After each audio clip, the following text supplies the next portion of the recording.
Well, you know who, I mean, you were talking about who's going to be the winners in this situation, but guess who isn't a winner? Yeah.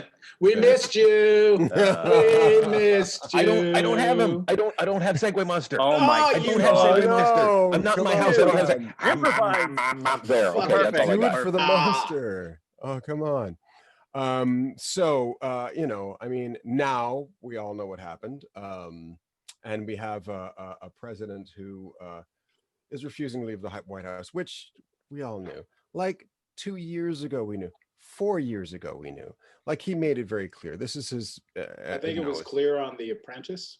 Yeah, exactly. And also, too, I mean, this is kind of like bog standard dictator behavior. Like I was talking to a Ugandan friend of mine, George Saremba, and he was just like, this is actually exactly how it happens. You know, it's like Uganda, you know, Nigeria, like there's so many countries in the third world that have had dictators where it's just like, I'm sure people in the third world are like, oh, so America, now you know how we feel. Okay. But does anybody really think that he's gonna be Scarface at the end of the movie, holed up in his office with a say hello to my little friend?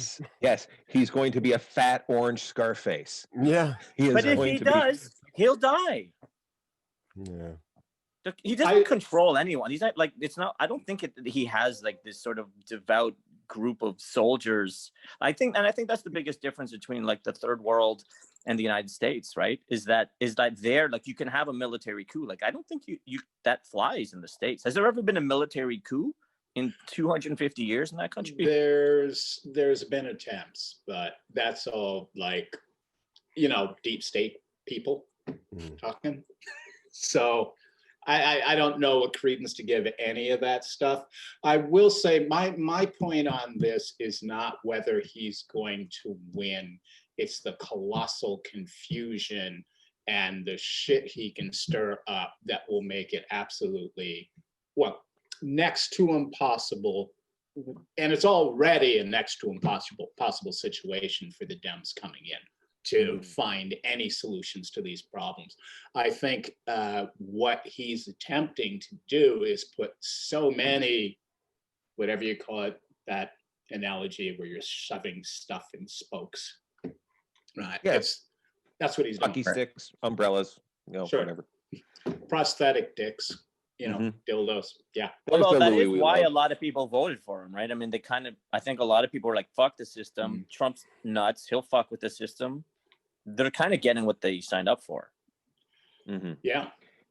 But a lot of people, I mean, when you look at rapture Christians and, you know, the militias and the dystopic future addicts, this is falling in line with exactly their belief system. So, and the other problem to this is that everything they're doing right now is going to undermine any sort of action that Biden can do to calm the spread of COVID, get financial relief plans ahead.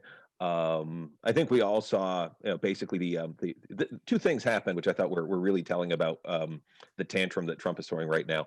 McConnell dismissing the Senate right before the election, so no bill could be passed for relief. And Mike Pence, the head of the COVID response team, went on vacation. So here's my question, right? Is that, you know, the media is still obsessed with Trump, even though by almost every metric he's lost. I mean, I don't think there's anyone who really, really believes that Trump is the winner. And so hang on. Alaska is in. So, but here's my point, right? Those 3 votes.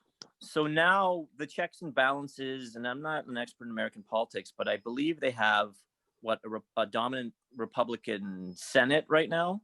So even with Biden as president, it's still like, it's going to be really hard to get things through. So that conflict's going to continue.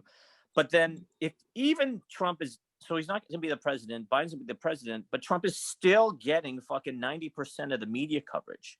So if he's still getting, he's a moneymaker. He's a moneymaker. No, but this is my point, right? If you keep giving this guy the attention, regardless of whether or not he's the president, because remember, this is the guy who before he had any political power at all. He was saying, well, let's see Barack Obama's birth certificate, right? It's like he finds a way to derail the media narrative to make it about him. That's power. What he really reminds me of are a list of actors who've gotten so far into their character they've never come out of it. And well, you know, we've all heard those horror stories, and it seriously looks to me like this guy has drunk his own Kool-Aid and is finding it to be, you know, the greatest thing ever. Well, that's also part and parcel of the medication that he's on right now. Like when he got this severe amount of steroid that was that was treating his case of COVID. Who was it? Guy from Kiss, Starchild. Oh, I was gonna kill me. Not my culture. I'm gonna look it up. Anyway, keep going. I'll look it up. Anyway, Starchild. He came out and said, I have been on this steroid that Trump is currently on in treatment. And dude should not be talking or making any decisions because it fucks with you.